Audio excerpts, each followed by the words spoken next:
Good evening welcome to my channel. तो आज के WBCS और एक इम्पोर्टेंट क्लासे चले आसलाम। तो टपिकटा होच्छे WBCS English. WBCS 25 number English थाके प्रिलिम्से प्रत्येकेई जानो।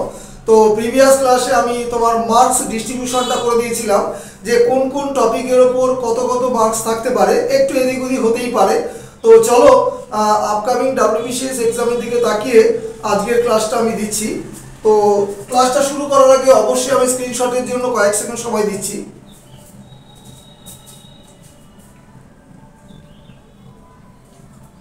দেখো তোমাদের সকলের সুবিধার জন্য কোনো কোনো কোশ্চেনে আমি অপশন দিয়েছি, কোনো কোনোটায় অপশন দিইনি ইচ্ছা করে।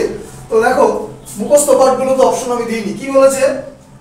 ম্যাগনানিমাস, উচ্চারণটা দেখো ম্যাগনানিমাস। ম্যাগনানিমাস শব্দটির অর্থ হচ্ছে মহৎ বা উদার মনস্ক। সঠিক আনসার হবে generous. Okay.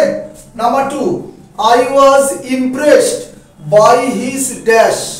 Very very important, fill in the blanks. এটা হোমোফোনের উপর ব্ল্যাঙ্কসটা দিয়েছি। উচ্চারণটা দেখো এলিউশন, ইলিউশন, এরুডিশন, ইভলিউশন। তাহলে আমি মুগ্ধ হয়েছিলাম তার বিচক্ষণতার দ্বারা, বুদ্ধিমত্তা, পাণ্ডিত্য। তাহলে আমার সঠিক আনসার হবে এরুডিশন। এরুডিশন মানে বিচক্ষণতা বা পাণ্ডিত্য।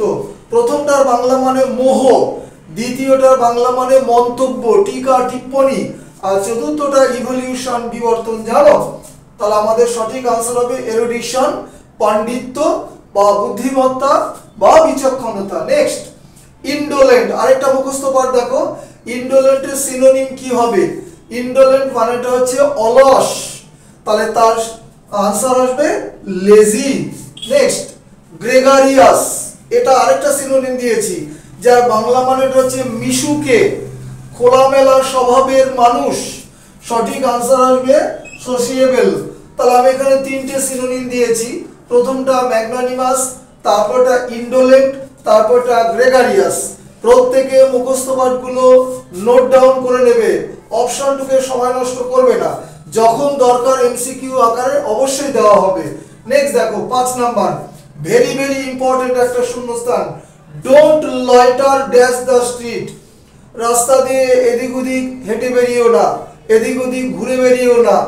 লয়টারের সাথে অ্যাপ্রোপ্রিয়েট প্রিপোজিশন আসবে অ্যাবাউট। মুখস্থ পাঠ এটা।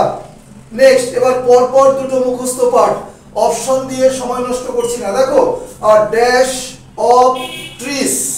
সিএন মানেটা হচ্ছে কালেকটিভ নাউন, অর্থাৎ সমষ্টিবাচক বিশেষ্য। সমষ্টিবাচক বিশেষ্যের উপর আলাদা ক্লাস দেওয়া হয়েছে। যে নাউনের দ্বারা কোনো ব্যক্তি বা বস্তুর সমষ্টি বোঝায়। তাহলে এখানে সঠিক আনসার আসবে ক্লাম্প। তাহলে উত্তর আসবে আ ক্লাম্প অফ ট্রিস, এক সারি গাছ। ক্লাম্পের বাংলা মানে সারি। যাই হোক, 7 আবার একটা তোমার কালেকটিভ নাউন, আর ড্যাশ অফ হাউন্ডস। হাউন্ডস শব্দটির অর্থ শিকারী, কুকুর বা দুষ্টু লোক। ঠিক আছে, এরকম মানে নেগেটিভ অর্থে। তাহলে হাউন্ডসের সাথে আমার আসবে প্যাক।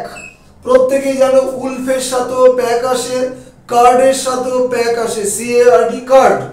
নেক্সট দেখো স্পেলিং, ব্র্যাকেটে C লিখেছি মানে কারেক্ট স্পেলিং।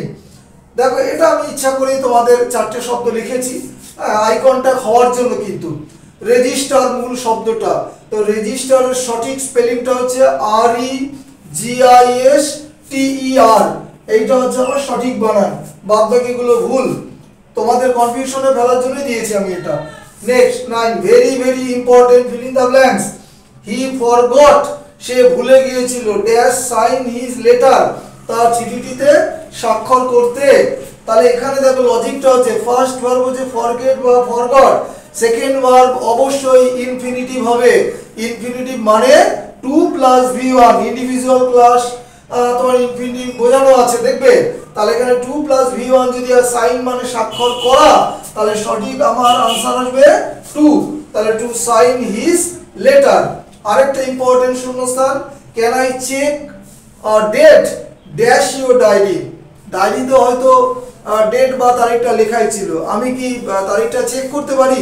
যে তোমার ধরো কোনো ডেটে কোনো প্রোগ্রাম আছে, দেখি তো কত তারিখে প্রোগ্রাম আছে, তাহলে অলরেডি ডেটটা তোমার ডায়েরিতে লেখাই আছে, তুমি চেক করে দেখে নিচ্ছ, তাহলে অলরেডি লেখা আছে, তাহলে এখানে সেন্স বোঝাচ্ছে ইন ইওর ডায়েরি। ওকে, এই হচ্ছে তোমার 10টা ইম্পর্টেন্ট ইংলিশ বিভিন্ন টপিকের উপর দেওয়ার আমি চেষ্টা করলাম। তো চলো পরবর্তী ক্লাসে অবশ্যই আবার আরেকটি ইম্পর্টেন্ট তোমার এই WBCS ইংলিশের উপর ক্লাস নিয়ে আসবো। তো প্রত্যেকের কাছে সাবস্ক্রাইব অবশ্যই আমি আশা করতে পারি, ফেসবুক এবং ইউটিউবে 2 জায়গায় ক্লাস আমার ছাড়া থাকে, প্রত্যেকেই জানো। এবং গতকাল অর্থাৎ 31শে ডিসেম্বর শর্ট নোটিশ বেরিয়েছে যে পিএসসির মাধ্যমে শিক্ষক শিক্ষিকা রিক্রুটমেন্ট ফেসবুকে দেওয়া আছে, দেখে নেবে। ওখানে ইংলিশ পার্টটা আমি পড়াই, সাবজেক্ট ইংলিশ, নবম দশম এটা আমি পড়াই। যাই হোক, ক্লাস শেষ করলাম। Have a good day.